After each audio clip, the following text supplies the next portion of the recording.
Welcome back to the Finding Purpose podcast, folks. I hope everyone had the opportunity to listen to last week's episode with one of my best friends, Benjamin LaRose, really building an impactful culinary experience with his catering company.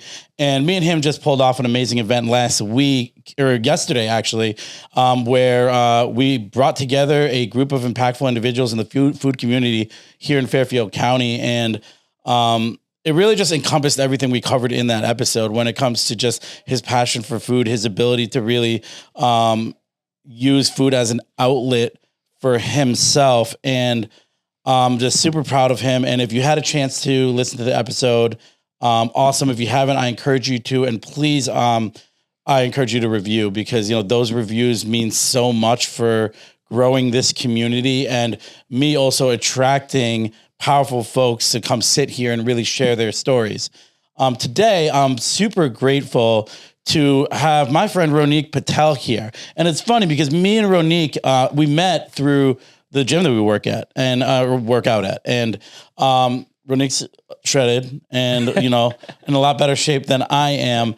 But there are so many things that aligned well with what we do. He is a first-time author, just dropped his first book, I Am Not Your Boy, which is going to be a New York Times bestseller. And, I reached out to him and I read the back and I skimmed through it. And to be honest with you, I haven't read the entire thing yet, but we had an amazing conversation because when I saw what you were writing about, man, I was like, it's so real. It's so authentic. And it's something that a lot of people are probably struggling with. It will be impacted by your book. And so I just had to sit down with you and just get the live version of your book. And we dug into a lot of issues and your story, which holds so much power. And I'm so grateful that you came on today, dude. Yeah, no, dude, thank you so much for having me. I mean, first off, not totally shredded. You grind every day at that gym. I see you pushing hard. We all are just trying to be our best. No, thank you so much. I'm so excited to be here. And I'm really happy that you're allowing me to kind of be vulnerable with you and share my story and the reasons why I wrote this book, and also just appreciate all of your efforts to just help me just become a better version of myself every day. Yeah, man. So thank you, Adam. I love that. And it's my absolute pleasure. Yesterday when we sat down for lunch, we had this great conversation. And one of the things I kind of led with was, hey, tell me how it all started, because I'm a firm believer that a lot of the things that happen later on in life are rooted in your early experience. So why don't we just jump right into your story? Yeah, no, of course. I mean, when I was 19 years old, I was diagnosed with HIV, and I didn't tell anyone for 3 years, except for a select few, my closest friend at the time. And from there, I just discovered and learned how hard it is to navigate relationships and love, and even without an HIV diagnosis. And that really impacted me, and that really made me look at people and love completely different. And the biggest reason why I wrote this book is I just feel like we don't have enough love today in ourselves and with other people. And we just don't have enough love and support and sense of belonging and trust that we actually really absolutely need as human beings. And we don't have that enough. Yeah. No, I totally agree. So, finding out that you're HIV positive at 19, what was life before prior to that? I know you said you have 3 sisters. Yeah. And then me and you both share the Indian culture, and we were talking about our fathers. Yeah. And that dynamic having is your father first generation? Yes. Well, so I was the first one born here. My whole family was born in India. Okay. It wasn't the greatest dynamic, but it was it wasn't terrible either, right? So my parents, arranged marriage, traditional Indian culture, right? And my mom kind of raised all of us on her own. So I was young when they got divorced, and she was having an affair, and he just wanted to be with multiple women. Not that he was a terrible person. That was just what he thought he wanted. He just needed that external validation, right? And for me, it was I never got that sense of I choose you, right? I never got that sense of validation from him. And that made growing up tough. And I feel like a lot of people who have parents who just weren't always there for them, they struggle with a lot of the similar issues that I struggled with, right? Now, when I found out I was HIV, I was terrified of telling my family. I was terrified of telling people that were in my life. I kept it secret for 3 years. I mean, I hid my medication. I just did everything I could to keep that part of my life secret from everyone.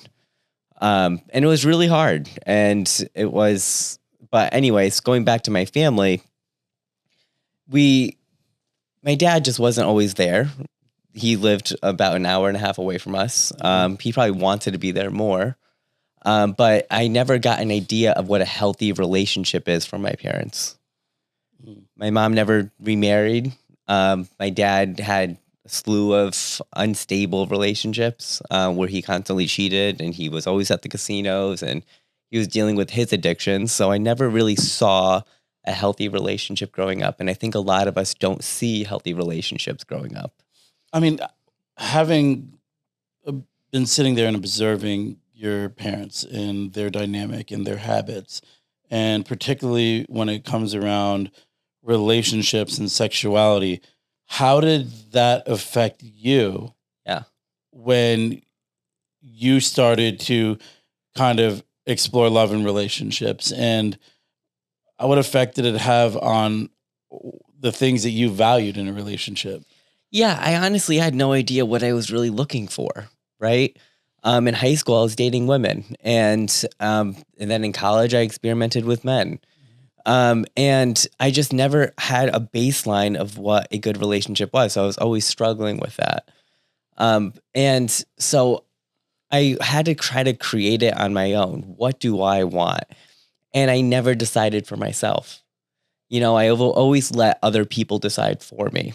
In high school, a lot of people made fun of me because I was a little bit more flamboyant than the other guys. And they're like, "You're gay." And I'm like, "No, really, I'm not. I'm with women." I'm freaking enjoying it. Yeah. Right. And then even in college. And so then I just let all those words just impact me, be like, all right, well, maybe I am. So then I went to men, and I was like, well, I'm not liking this. But then when I found out my HIV diagnosis, and I was like, well, the gay community is much more accepting of the HIV status, even though they're not completely, right? I still have a lot of stigma around it. I'm just going to go down that path. So I spent over a decade of my life being into that gay world, but it was always just finding that underlying father figure in my life, right? That dad that didn't choose me, that older person that would give me that kind of validation that I never got as a kid. And that really impacted how I viewed relationships. Mm-hmm. It took years and years of weekly therapy sessions. It took a lot of discovering on my own what I truly wanted. And I can say today, I am so much happier and more authentic with who I am. And a lot of the tips and guides in this book show you how to just unravel your past traumas and see that for what it is, and just create a relationship with yourself and with others in the healthiest way possible.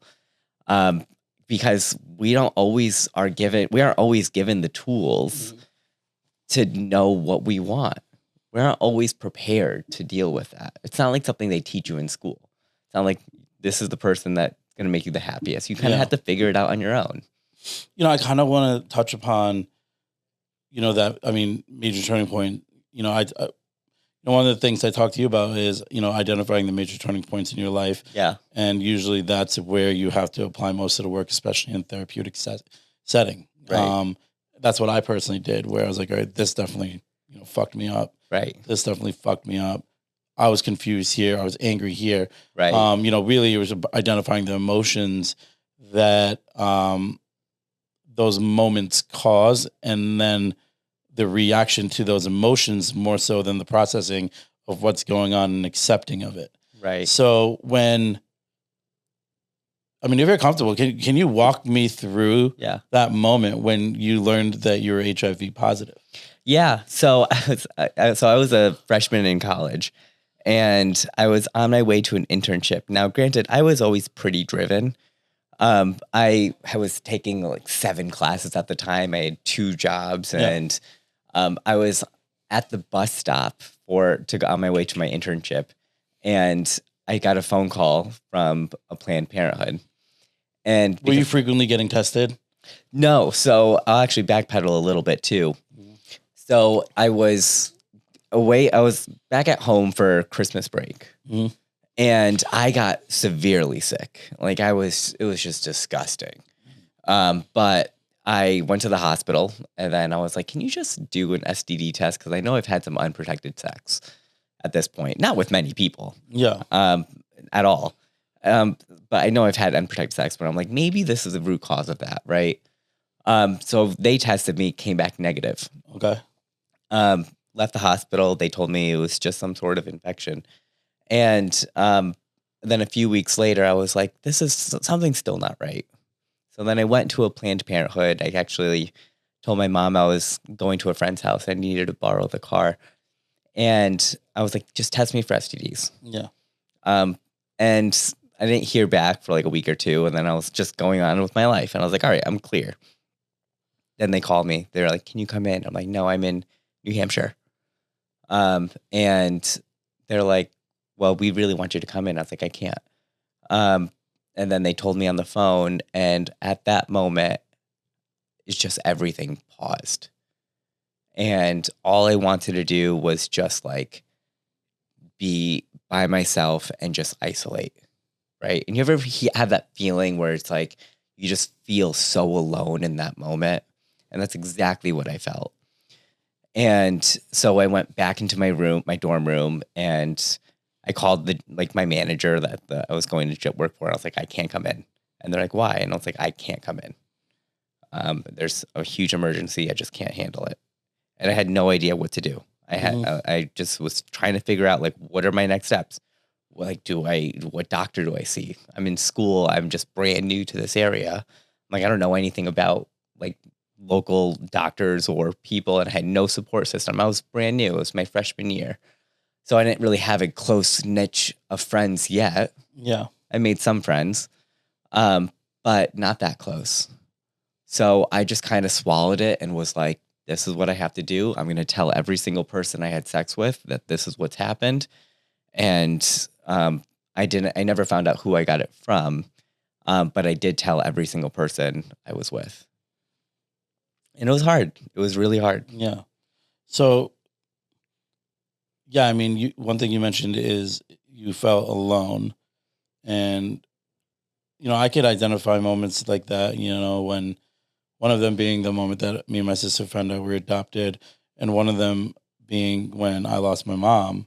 Right. And where it's that, like, everything stops. Right. And, I think that's kind of where it can get pretty dark if you let it. Right. And, I want to just kind of jump into like how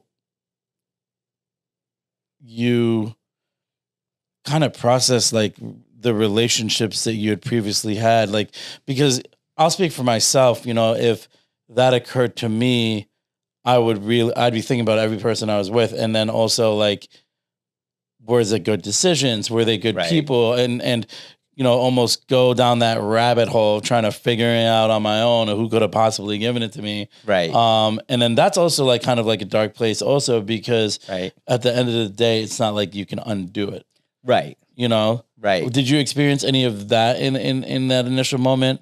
And then we'll start the. Yeah. So no worries. So, I mean, I did. Mm-hmm.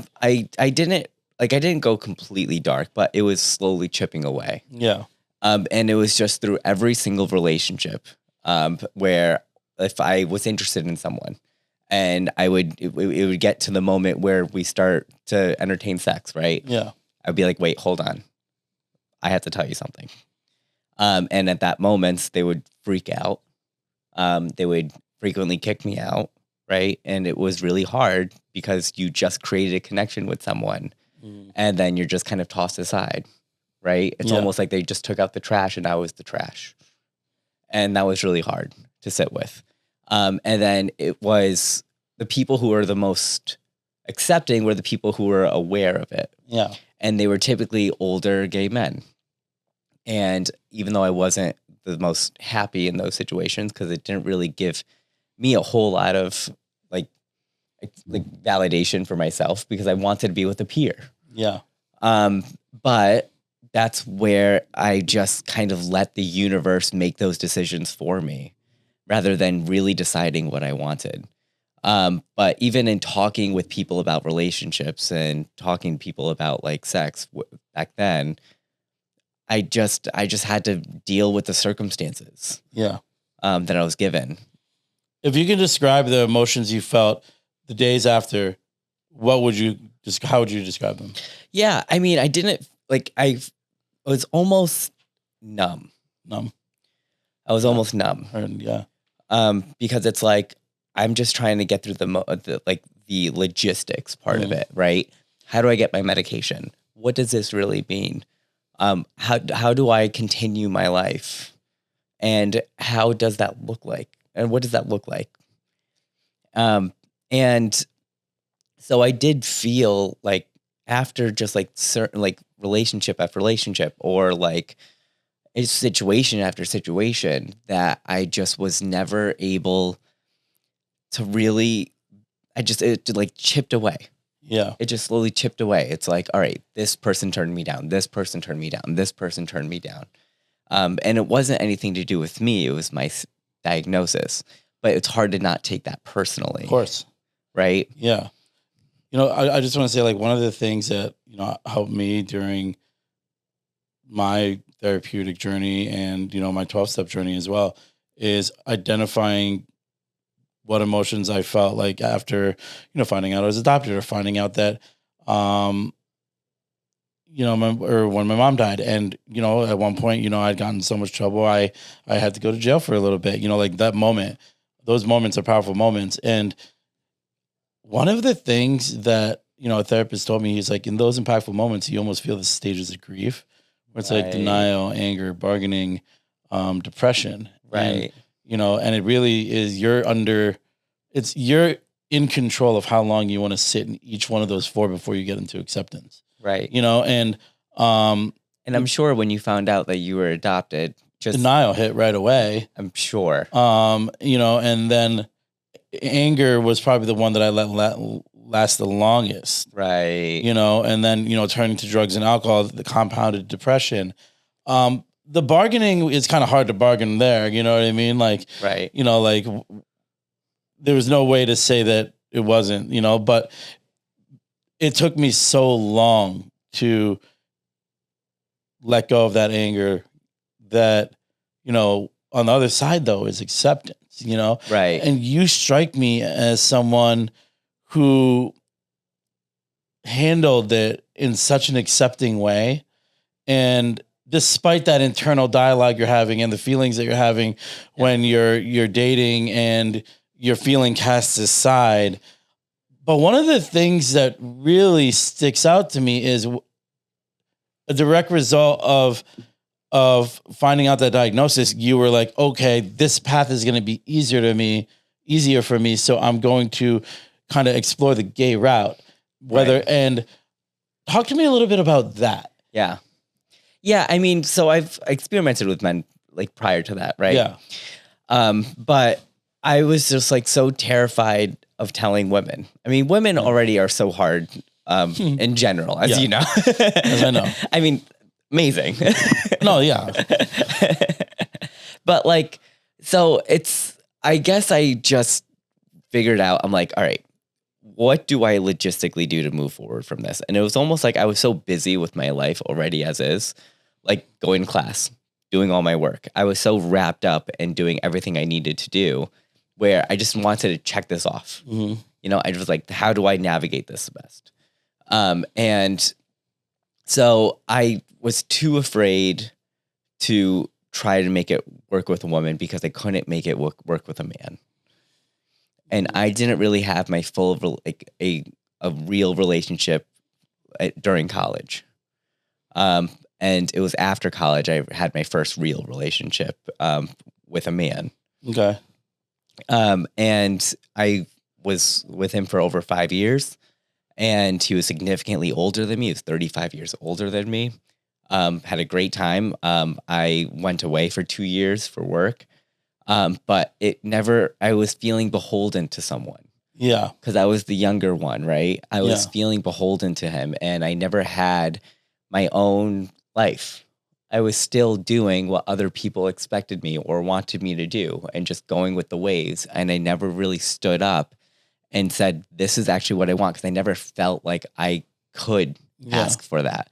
I never felt like I could ask for it because of my condition and what I should even say condition, my diagnosis. Yeah. And I just had to succumb to what other people wanted.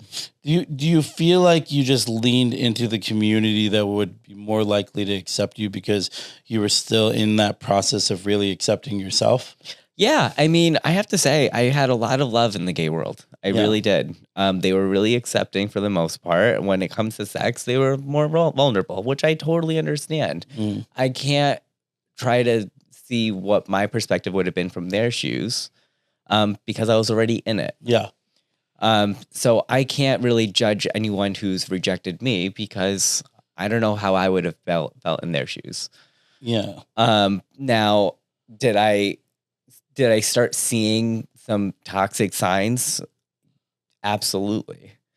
And I think I ended up coming into different kinds of circles that were, I don't want to say toxic, but just not helpful. You're toxic. Yeah. It's okay. You can call it toxic, dude.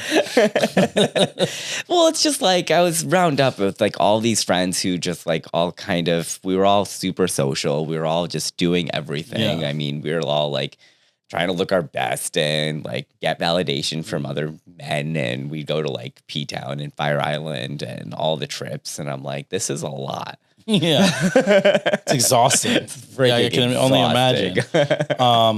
One question I want to ask you is the nature of like identity and sexuality. Yeah. And you have a very unique perspective where, I mean, I don't know how what you consider yourself and how you identify sexually right now. But at the end of the day, like, how do you think like the stigmatization of just this huge identity issue not issue, but identity, the role identity plays in the sexual space? Yeah. What are your thoughts there? So, for first off, I identify as straight now. Okay. But I do believe sexuality is fluid. And I do think that over time, we all evolved. Our wants, our desires, who we are, what we like, all evolve over time. And I do think that there's no such thing as like a soulmate, for example. Yeah. I don't believe in a soulmate. I believe that we all are changing and adapting and always seeing a different kind of landscape on a day-to-day basis. That the person that you're the most compatible with, the only one person out there. Yeah. I don't fully buy into it. Yeah. But I do think gender and sexuality is very fluid. We evolve as humans as time goes on. Our environment evolves. It's what we kind of put ourselves into. Obviously it's been a hot button issue in the world lately, especially obviously in the United States. It's become a political issue. Totally. And do you think that we have overcomplicated it? Totally.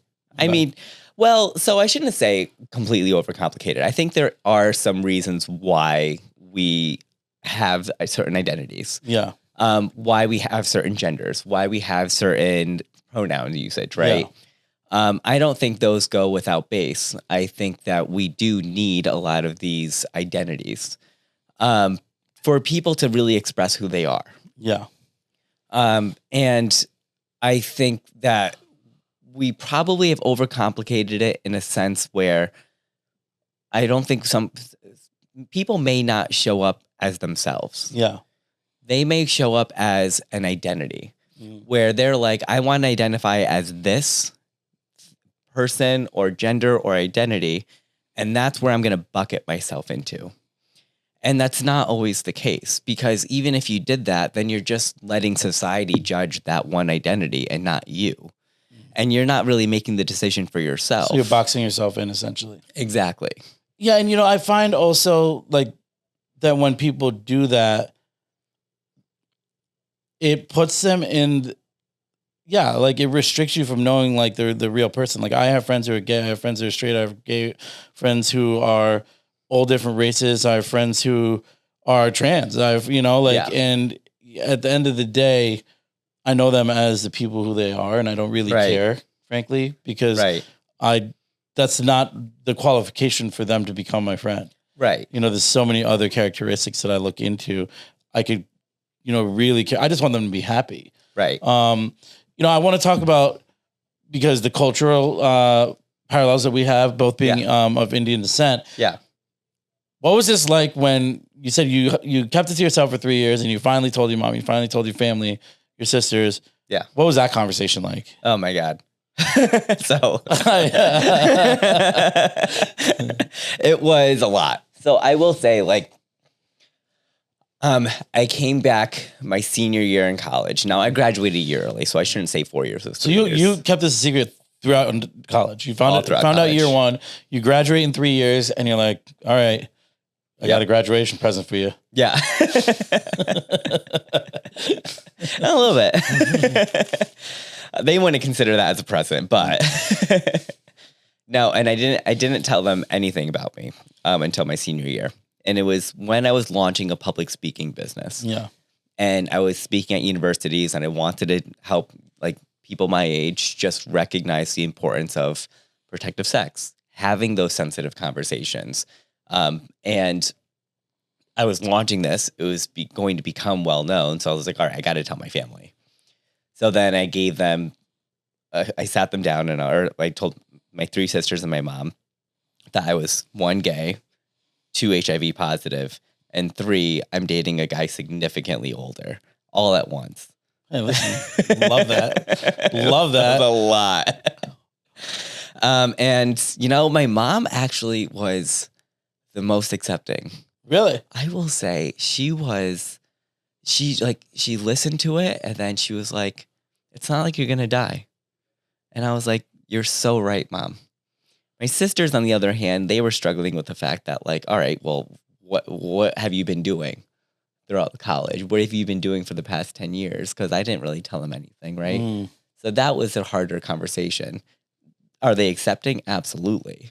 But I was really surprised because in Indian culture, as you know, it's like, it's arranged marriages. It's, you have to be with this woman. You have to have this status. Do they have people on deck for you? And they're like, oh, shit. I know, right? She might have 3 brides for you, son. I know. She has to update my biodata now. Well, the one thing that I've actually learned, and the one thing that you actually did, is growing up for me, like there were a lot of secrets that I found out later. Yeah. And I think it is very much a cultural thing because it's that image that is very important for, I would say, Indian families, because I come from one, but I think it is really traditional families where they want to maintain that traditional framework to the outside world. But what it did for me was also ingrain being secretive. Right. And I think we're told all the time, I don't know about you, but I was always told, what will other people think? Yes. What will other people think? Yeah. And it's like, you are always living by what other people are going to think of you, rather than really standing on your own. I mean, it's such a stark contrast to what, I do now. Right. Like where I'm like, hey, listen, let's just get it all out there on the table. Right. Because my story is my story. I'm going to own it. Right. And if you want to judge me on it, you judge me on it. But, but it takes that's not at all how I was raised. And it takes a lot of work to get there, right? To almost like detach from your family, be almost a little angry at your family. And that's hard. It was driven by resentment. Yeah. It was driven by, I felt like I had to keep secrets. So therefore, it really constricted how I could grow as an individual and as a man. Right. And the key to success is to, or not the key to success, but the key to feeling free right. is by letting it go. Right. and I learned that in therapy. And then I learned that when I, started public speaking, and I understood that these aren't things I need to be ashamed of. Right. And, so I started telling my story, and people were inspired, and people were touched, and people could relate, and maybe not exactly to the, timeline and the events, but to the emotions. Right. And I think that's why your story is so powerful, because there has to be so many men and women who are struggling with their secret. Right. So I love that you utilize that platform though to launch a public speaking business. And I want to kind of talk about that, because I love the art of public speaking. I love how you can just bring your story and streamline it and package it up into a powerful message that can change other people's lives. Yeah. So talk to me about that. You went to different schools and you talked about sexual health. Yeah. And I mean, so I still needed insurance. I still needed like a stable job. I still needed like a grounding. And so I was trying to make this work, and I was doing pretty good at it. It was hard to maintain it. Right. And so then I jumped into corporate America, which is a whole different beast. But public speaking, it's an art.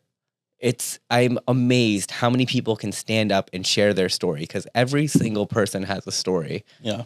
And a lot of times I felt like my story's not that significant. Have I really gone through some of the troubles that all these other people have?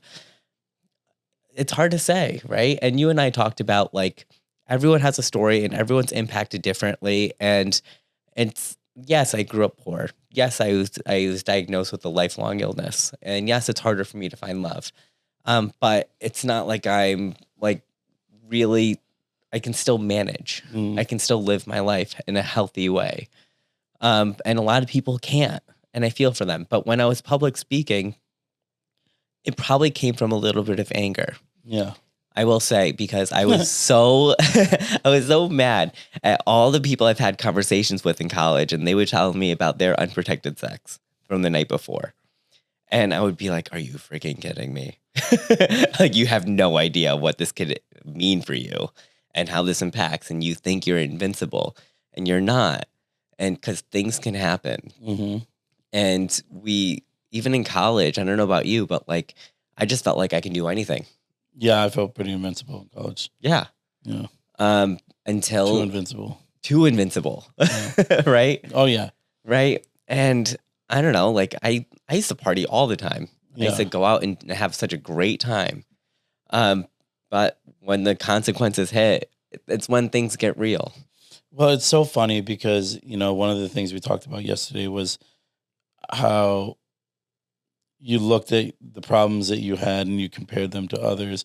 And we talked about like the toxicity of just the comparison game in general, where, you were comparing your story to other people and minimizing your own story and your own struggles and your own trauma and your own journey, where it's like, no, like that's your story, like embrace it, and it's got power, and you're allowed to feel however you feel about what you've been through. And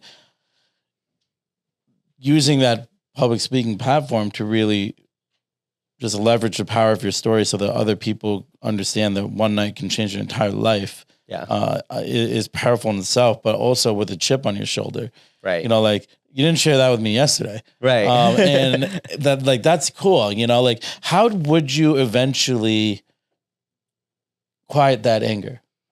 Yeah. I mean, because then I saw how many people the message resonated with. I had so many students come up to me and be like, I am so happy that you were vulnerable and shared your story. Because there were some people that were HIV positive. There were some people that didn't feel they can actually speak about themselves or just bring their full self to the table or even have those conversations. And I had so many people my age and younger and older and just come up and be like, I don't know how you do it. I don't know how you're able to be this open. And I don't think I'm the greatest at it most of the time. I mean, I just laid it all out in my book, but, and I spoke about it, but we all don't talk enough. We all aren't vulnerable enough. And how do you fix these issues in our life if we don't talk about it? And especially men. Yeah. we really don't talk about anything. It's almost like we hide it behind this rough exterior, and then everyone thinks of us as like this picture perfect person, and we're really not, because we haven't figured or dealt with it. Dude, that's so accurate. And everyone says they're an open book. You actually are. And I really love just how you lay everything out. And, I was just skimming through obviously before. Talk to me about the motivation behind the book, when you made the decision. Yeah. I really want to jump into the book and what you're covering in it. Yeah. And I'm probably going to skim and be like, all right, let's talk about this right now. I'm so down. But I want to talk about the backstory first. Yeah, of course. I mean, I've always wanted to write a book when I was 19, right? And when I was a public speaker, they were like, you need to write a book. And I just never did. And I was like, I can't. I'm just going to stick with this public speaking, work, live my life. And then over time, it was on the back burner. I never really I wasn't motivated to do it, right? Okay. And then after the last few relationships, I was like, I can't just sit quietly anymore. And after toxic situation, after like dealing with people who are addicted to porn and sex, after dealing with people who didn't have enough love for themselves and just took it out on other people and all these toxic situations, I just couldn't sit quiet anymore, because I saw it happening to them. I saw it happening to myself, and the impact all of that had really erodes your self-esteem. Mm. And then you can't be confident, and you can't be authentic, and you can't be your full self because you're just around these toxic situations. And I stood up for myself, and I was like, you know what? We need more love in this world. And I pounded the pavement, and I wrote and I wrote and I wrote. And in secret. I didn't tell anyone. And my therapist knew. And I saw him every week still, and I still do. And him and I were going back and forth with ideas, and I just wanted to make any man who felt beholden feel more confident. And just beholden to themselves or beholden from other people. I just wanted them to feel and be the best version of themselves. Totally, man. I want to talk about the title. Yeah. So how did you land on that title? I am not your boy. I think like after so long, I was always looked at as the boy, whether it be in work, whether it be in relationships, whether it even be in my family. I was the youngest in my family. And work environments, I was usually always the youngest in every work environment I was in. And in relationships, I was with older men. I was the boy. And the issue about being the boy in this dynamic is you have to almost play the part of that. You have to almost be that subservient. You almost have to be that person that doesn't really know much, right? And a lot of women will do this too. It's almost like they play into this innocent role, like I am this girl, and without actually like stepping into that woman role sometimes, right? And I did that in the male space, and that part is not talked about very much. The terms like daddy, right? We idolize that term. It becomes sexy. It becomes mainstream media. It becomes powerful. And then that's like the ideal attraction. But what about the boy part? And that's the part that is often overlooked and often not talked about, because the idea of being a boy and referring to a childlike state is uncomfortable for people. Yeah. It's really uncomfortable. So how do you step out of that role? How do you step out of this young person in your mind and become that man to society and to yourself? And that's why this book is great for it, because it is a real guide to show you all the different situations that you may be involved with, how to kind of develop the inner child in you, because we all have that, and step into a stronger self. Well, I think that, you just talked about a lot, like the boy part, and then how women adopt that role in relationships also. It's wild because it's so true, and you see it all the time where they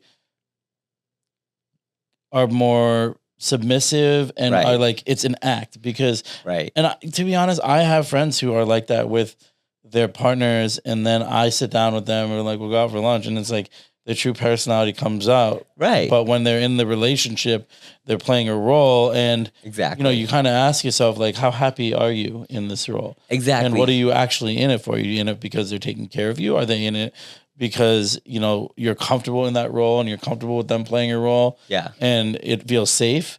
And, I think that's also attributed to just kind of the stigmatized nature of relationships in social media and in society nowadays. Yeah. Particularly in social media, frankly, Right. where it kind of facilitates these roles. And you're right, the boy role or the submissive female role kind of gets not spoken about nearly as much because everyone's trying to be either that alpha, that daddy, whatever, Right. one of the And actually, to that point too, Yeah. like one of my favorite chapters in the book is redefining parental care. okay. And the reason why it's one of my favorites is because when we're growing up, we are a child, right? We are that boy, we are that girl, and we are looking to our parents for safety, right? And sometimes we don't break away from that. And sometimes our parents don't break away from that role either. They still treat you as that boy. They still treat you as that little girl, right? Yeah. Their underlying role in society and to you is to make sure that you're supported and you're cared for. It's safety. They're trying to keep you safe. But when we do that in relationships, we're almost looking for that same kind of care. We're almost looking for that same kind of like love that our parents gave. But that's not the healthiest. And we don't distinguish that difference. We're almost looking to them to take care of us. Yeah. But it's not healthy. And you become beholden. And we explain that a lot in man-women context because it's prevalent. Sometimes we don't do enough about it. But in male relationships from men to men or even male to female, the male role in that, we don't talk enough about that. And that's why this topic is so great because you're really identifying we are also inner children. We have inner children in us that maybe is not fully developed. And sometimes men look to their significant other asking for that safety that their parents gave them. Particularly their mother. And, that's something that I can completely identify with because my mom was my biggest enabler. And my mom coddled me and my mom loved the shit out of me. Yeah. But, to my own detriment because, when I started to make decisions that were poor and get in trouble and get arrested, I knew she would always be my advocate to my disciplinarian father and she would plead my case and she would take care of her baby boy. Right. So I would always leverage that in situations where I really should have gotten that discipline and that those consequences that my dad wanted to ensue, but my mom always protected me. And it didn't really work out well, honestly, in the long run, as, I would turn to drugs and alcohol and I'd be in depths of addiction. And I'd be in a relationship and I would conform the people who I was in a relationship with to assume that role of being my caretaker and put them in an uncomfortable position. And it's hard to undo that if it's going on for a long period of time. Exactly. Where, I've put people who I've been in relationships with in that uncomfortable situation, bless their hearts, for staying with me and kind of dealing with it because it changed them. And it's kind of crazy how the way I reacted to my mother and then as an adult, that's kind of what I was able to do in relationships. It's kind of crazy because I have that type of personality where I can get people to really care about me. Yeah. And, in active addiction, I can leverage it and manipulate, because it's now, I understand that it's like, no, like, dude, be a fucking big boy, take care of your shit, you need to take care of your side of the street, let them take care of their side of the street. Right. And that's how you really balance a healthy relationship. Yeah. Because then you can grow collectively. But continue. Yeah. I mean, because it's like one of the things you mentioned it too. It's how do you go from coddling to care? Yes. Right. And how do you go from that? How do you make that transition? And it's really important because we all have an underlying need to feel love, support, a sense of belonging, and trust. Those are the 4 emotional needs we have. Yeah. It's nothing you can't live without it. And if you don't have that, you are going to be hungry for it. You are going to make it happen. Like you were saying, like you want that and you need that, right? Yeah. And we sometimes enter into bad situations chasing after it. And just how do you reposition that? How do you look into, how am I going to fulfill this role in the healthiest way possible? Yeah. Dude, it's so funny because, I recently came across somebody who doesn't have any of that in their life, doesn't have like family, doesn't have anyone who loves them, doesn't really love anybody else. And he's a miserable human being. Yeah. And I hate to even like say it like that because I understand it's also like the circumstances and, his story and whatever. But it's just that complete lack of any of those things you just described. Yeah. Where if you don't have love in your life in any form, you are going to be a miserable person. Totally. And especially if you've been comfortable with no love in your life for so long that you've accepted it. Right. And you have succumbed to that internal dialogue, which is probably like, I don't deserve it. Right. And since I feel like I don't deserve it, I don't feel that I need to reciprocate it to anyone. Right. And anyone who has it, it's like whatever. Right. And it's very dismissive. And that's kind of how this person is. And it was kind of miserable being around them. And I was just like, all right, like I'm like, I need to free myself of that. Right. But it's so crazy, like how powerful those attributes can fill your life. Yeah. It's an absolute need. Yeah. And we all have people in our lives that don't have that. Yeah.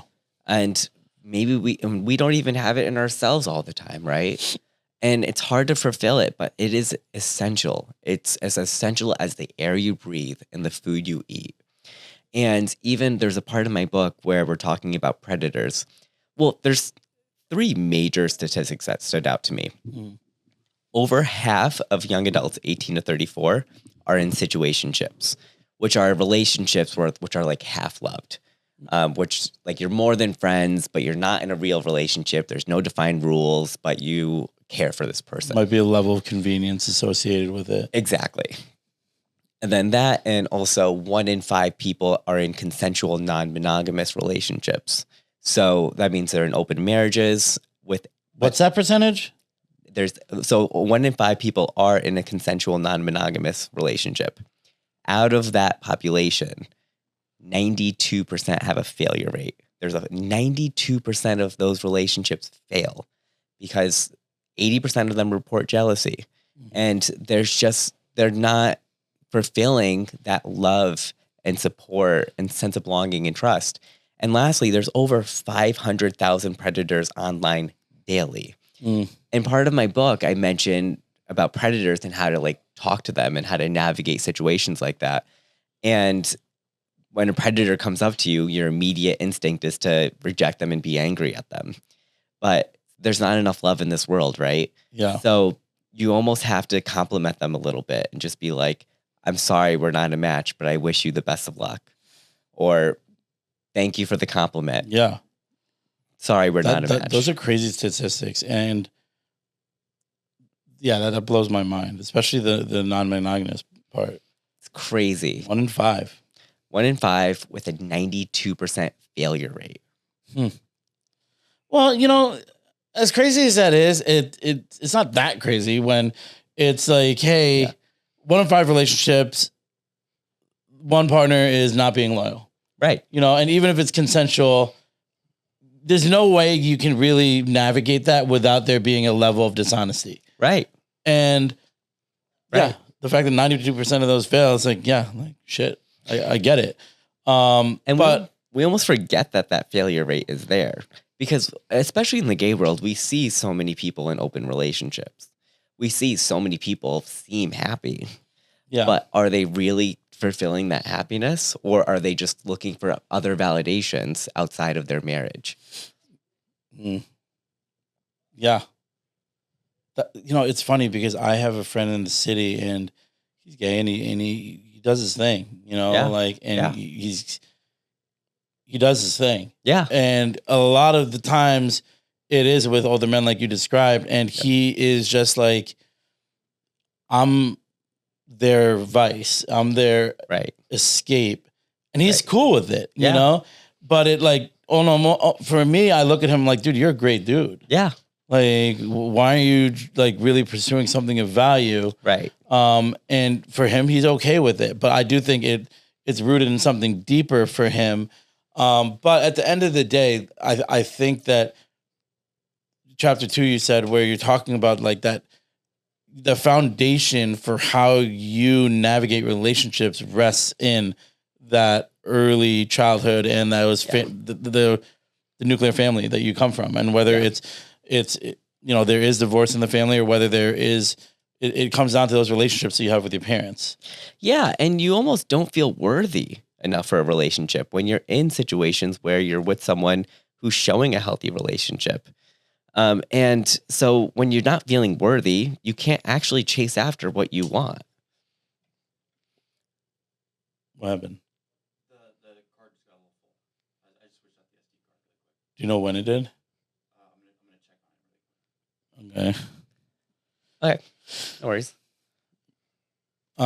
Yeah, no, dude, I think that's good. Yeah. I do want to jump into like part 2 because so there's 3 parts, by the way, because it toxic signs. I think that's super trendy. And I think that's going to be some awesome, I think that's what everyone's trying to hear. And, the fact that you cover that is awesome. And are you talking about in this portion, are you talking about any relationship? So it's identifying toxic signs in people. And one of the things that I mentioned is you really don't need to do anything. You don't need to do anything to find toxic signs. You just have to be a good listener. And you just have to read people's actions and read people's like thoughts and what they say. And that's when you start seeing that. Yeah. And you just got to sit back and people will naturally tell you who they are. People will naturally show you who they are. Like you can't hide completely who you are. Like even someone who's married and who's having an affair, their significant other probably knows. They've been married for so long. There's little cues. You can almost identify when someone's either addicted to sex or apps or finding someone else because they're so distracted. They're so like they can't manage and they can't organize themselves. And once we kind of sit back and we look at people, whether they're like significant in our life or someone we're dating or someone we're entertaining, you just kind of see it all unravel and then you can't unsee it. Once you kind of figure out what that looks like. No, you're right. And we talked about this yesterday at lunch where being a good listener is so important. Like being able to hear exactly how and what people are saying can provide you with so much insight into who they are. And pretty much all of these things you listed here under the toxic traits has to do with how good of an active listener you are. Yeah. Like mansplaining. Yeah. Like you gotta hear for that. And usually you can hear it loud and clear. Oh yeah. How many times at the gym does someone like older be like, oh, you're fit because you're younger? Yeah. Oh my God. It grinds my gears. No, I'm fit because I'm consistent. Right. I'm fit because I come in every single goddamn day. Right. And it has nothing to do with that because there are also people who are well older than me that are way fitter than me there. Right. So people don't say that to me. They say that to you all the time. I'm sure shit. Magnetic charisma, love bombing, listening. Unclear intentions, listening. Indicators that someone is trying to devalue, listening. not prioritizing the relationship, listening, and just actions. You could see that in actions. Yep. Coddling instead of caring. I like that one. Yeah. Well, I don't like that one, but but you know what I mean? Because I think that's when someone's coddling you and you're in a relationship with someone, you hear it as condescending. Right. And that's really easy to hear. And if Right. they keep doing it for so long, it transforms to everything they're saying is condescending. Right. You know? Exactly. And that's toxic as shit. Exactly. Exactly. Keeping the relationship a secret. Yep. Dismissing opinions, playing the victim. Mm-hmm. You know, this is great, you know? Yeah. So like having identified all of those toxic traits that I just kind of spelled out, what do you think are the most common ones? What do you think are the most common ones? I think the most common toxic trait is when someone's unclear about their intentions. And when they aren't clear about what they want from you or what they're looking for, then we start in our minds creating it for them. And we start, if someone says to you, I'm married, but I want to just keep you aside as a side piece. And you don't accept that, even though they're showing the intention, and you signal for yourself, they actually really want a relationship with me. They just don't know it yet. Then it becomes unclear. And whether they might be clear from the beginning and you didn't read it and you just made that assumption in your mind. Yeah. Because of the feelings you have. And that's when that unclear water just turns really ugly in your life. And I think that's probably the most toxic thing. I think that people aren't the most clear because our actions say otherwise. Yeah. That married person could be like, yeah, I'm only going to look at you as a side piece. But their feelings don't say that. And you read those feelings. And how do you distinguish what they say and what they do? You can't. Yeah. And you're also a bit wanting something. And it might not be what they want or something that they can't handle. It's so true. And I mean, it all stems in communication. Totally. And at the end of the day, like, I think when it comes to the unclear intentions also, it's a clear indicator that someone may or may not be fully committed to the relationship. Right. And the flip side of that, though, is direct communication. Right. And sometimes that can be painful. Right.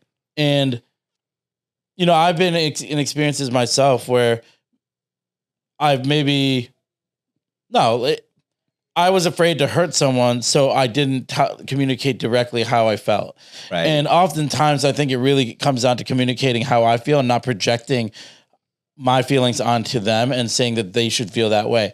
And a lot of the times I would assume that, hey, if I say this, they're going to feel this way. Right. This is the reaction they're going to get. Right. And I'd go down that rabbit hole and just not tell them because I didn't want to even deal with that. Right. When I could have just owned my feelings and owned my thought process, whether it was something that occurred or a decision I made or a plan for the future. Right. And been like, hey, this is why I acted in that way. This is my thought process as to why we should make this decision together. And one of the biggest things for me now is really including the other person in any big decision and really coming to that same landing place together so that they feel personally invested in that decision, but also heard and appreciated and loved. Right. And I think that is kind of the recipe for just kind of countering those unclear intentions, because I think you're right. Unclear intentions essentially spiral into someone feeling like the wool was pulled over their eyes, which can catapult into them playing the victim. And, you know, it all comes down to the communication. So I love that. And also like you mentioned, like you were too afraid to say something. Yeah. And you're probably really afraid of saying it because the love that you were getting may be at risk. That, and it was fear of disappointing the other person. Yep. It was also fear of their disapproval. Right. And it was all stemmed from me. Right. Like, how am I going to feel? Right. It was all selfish if you really think about it, because I didn't want to face the negative emotions that I would feel when I was honest with them. Right. You know, and all I really needed to do was be honest with them, because that's all they really wanted from me. And because when you were honest, you were getting a certain kind of satisfaction of love. Yeah. And any risk of that would have been danger to you. And that becomes really, really challenging. Yeah, I mean, it's so funny, man, because one of the things that I find that is really important when it comes to a relationship is the tone that you use. Yeah. And I think tone goes a long way. And that's something that I have to personally work on, because I am direct and I have a louder voice and it projects. And, and if I'm trying to sell something to someone who I love, I need to use a calm, encouraging tone, right, and walk them through it, rather than be like, this is what we should do. And if I do that and it pisses them off, and I get why it does, and it also causes a reaction from them. Totally. And, you know, sometimes their tone isn't that great. Right. And I'm very reactive to pointed tones, and I think that stems from my childhood where, you know, with my dad, he took a tone, and it's like, boom, like there's a thing in my brain that just snapped. Right. And, you know, I bring that into like my personal relationship. And sometimes now I try to be a little better. Yeah. Because the second my tone shifts, then they shut down, or they're dismissive and their tone escalates. And that's how it happens. Now I'm trying to be a little better, where it's just like I pause. Yeah. And I'm like, listen, I didn't really like the way you said that. We just like chill for a second. And also, like, that tone is super important, especially because there's one section in that part where I say, when you're asking for an ultimatum or you're trying to set a boundary, and if you have a really angry tone, that comes off as defensive, right? And it's okay to ask for what you need. It's okay to set that boundary. It's okay to ask for that ultimatum. They're not all wrapped in a do or die package. But once you kind of level it down with that person and just communicate on an equal basis, then you can satisfy what you need. But it's hard to break out of it because your defensive child is coming out, right? Yeah. And you want this to happen and you are passionate about it and you've probably ruminating it in your thoughts for so long, but that person's hearing it for the first time. Ronek, I love that. And, you know, one of the things I want to ask you now is, having done the work on yourself and now you've written a book, and really, I feel like when you put pen to paper, it's really getting your thoughts out there, and it's really allowing you to internalize it and really becomes real. Yeah. How has your perspective shifted now when it comes to going a relationship? Yeah. I mean, it's once you become more like self-confident. Yeah. It almost feels like, all right, I'm going to be alone for the rest of my life. It's like the flip side. Right. But it's really not the case. I mean, you almost feel like it's like, all right, I feel like this great person. I'm just going to be alone now because no one else is going to be delivered. No, but I will say, like, I am able to be like an amazing person to people. Yeah. Because of it. And once I started figuring out that I need this emotion to be met, then I started altering my life to match that. And once I did that, I started becoming who I truly am. I mean, I became straight, and it's even harder to go from gay to straight. I'll tell you that. I can't relate, but like I can imagine the phone log changes. It totally does. And people are like, oh, we don't believe you, or whatever it might be. And it's been a wild roller coaster with that. And trying to explain that to women sometimes, it's been a lot.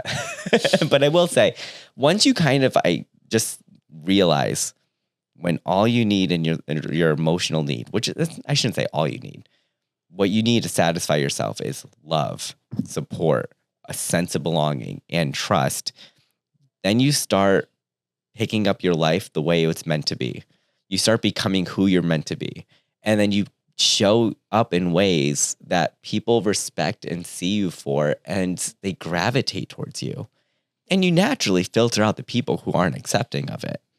It's amazing how that happens. When you share something about yourself, the people who aren't accepting of it just don't show up. Yeah. And that's okay. And then you start just creating an environment and a community and a life that's just more fit to you. Yeah. And it's really powerful. And I'm really happy and grateful that I have that power to just be my full self and have the people around me see me for who I am and accept me for that. I mean, I think a full circle moment now is you talk about love, support, a feeling of belonging, And trust. and trust. Yeah. And those four pillars are important pillars to establish within oneself as well, Right. within that relationship that you have with yourself. Yep. And once you trust yourself and you could support yourself emotionally and all of those things, it puts you in such a more empowering position to be able to establish those type of relationships externally as well. Do you feel that you are in that place internally? Yeah, because I think we forget love is a feeling, not a person, right? Love is a feeling. And as long as we satisfy that feeling, we're solid. But sometimes we just make it into a person. And if you don't have love for yourself, it makes it even harder because then you're asking someone else to satisfy that for you. And is that someone else really worthy of setting the path for you? Yeah. And if they are, they better be freaking amazing, but they're probably not going to be as amazing as you are. I mean, it's just like we ourselves are amazing human beings and we don't exude that enough. Dude, I love that. And I think that's why we connected well, because we both came from a moment in our lives when we lacked that self-love, Right? And we lacked that self-respect and that self-worth and Right. that self-esteem. And when you lack all of it and you go on that journey of rebuilding that portfolio of Yeah.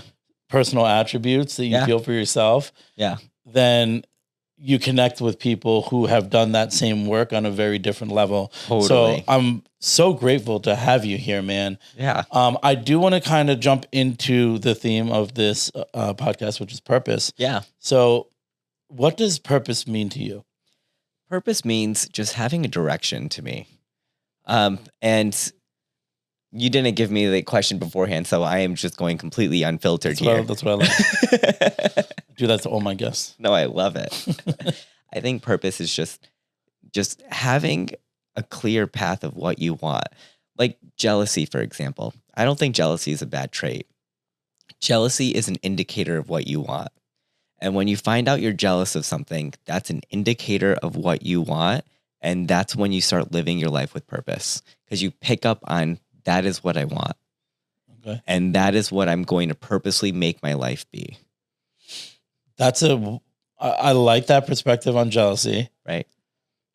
I think it's as long as it's productive and not vindictive jealousy. Right. Yeah. You're not going to be vindictive. Well, yeah, I guess you could be, but you could be vindictive in a sense where it's like you start hating that entire group. Exactly. It's like, fuck Sheila. She has that purse. It's like, okay, like relax, sweetheart.